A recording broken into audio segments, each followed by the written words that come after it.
So today we're talking about rhetorical devices, and these are different devices you can employ in writing that are used to enhance sound, memory, and understanding.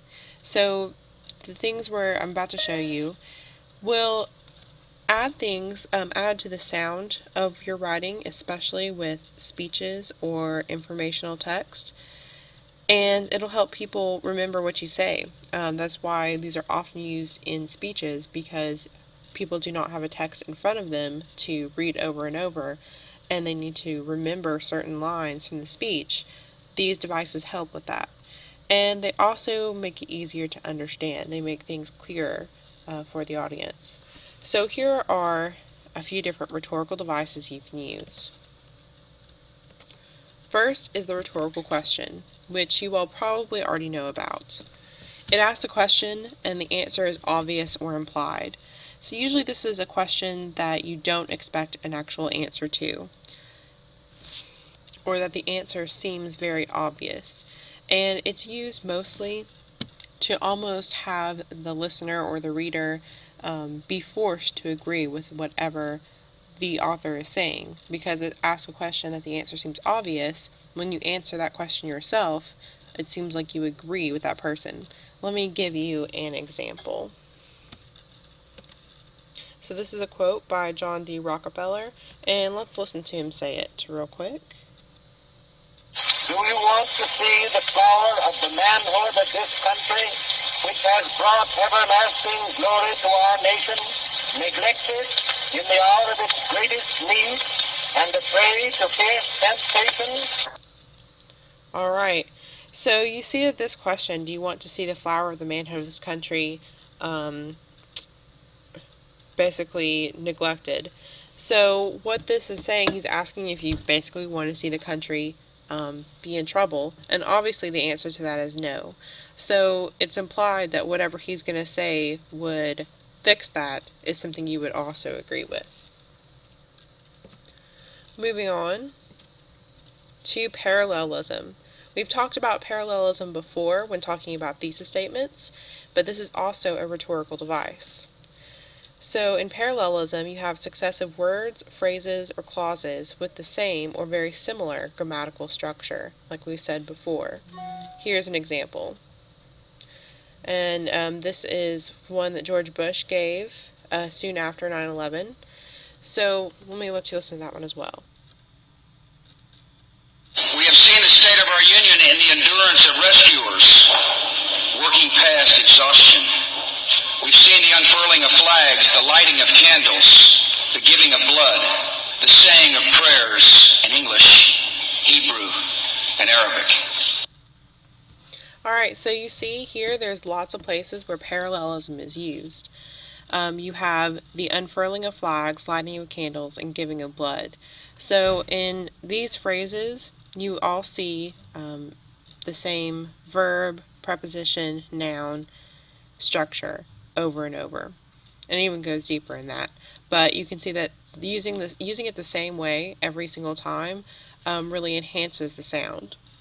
If he had said it a different way, like we've seen flags unfurled, the lighting of candles, and some people gave blood, that wouldn't have made as big of an impact as using this parallelism here. It sounds a whole lot better. It's much more memorable. Our next one is repetition. So this is pretty easy. You repeat a word or phrase for emphasis. So this is like in the I Have a Dream speech. I have a dream was said over and over there, which made it so memorable. So we can listen to a clip of that as well. I have a dream that my poor little children will one day live in a nation where they will not be judged by the color of their skin, but by the content of their character. I have a dream today.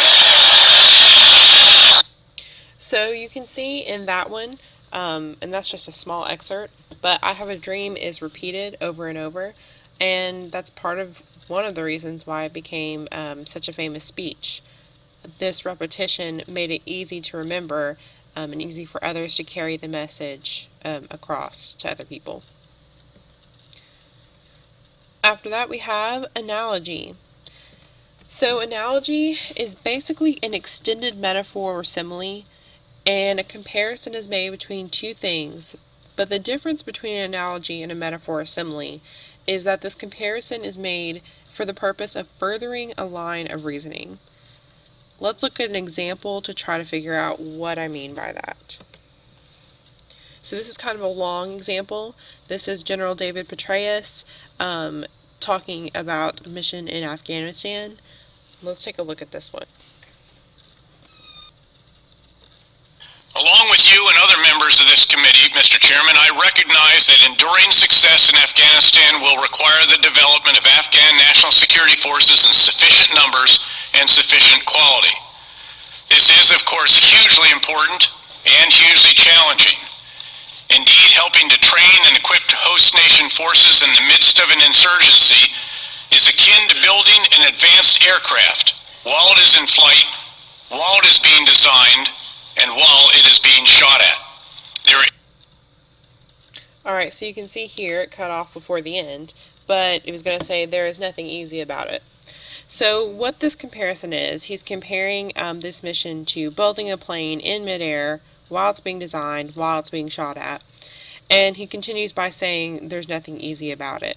So this comparison is not just descriptive of what's going on, it's a comparison meant to explain a certain aspect of the mission in order to describe it and let people know how it's the same.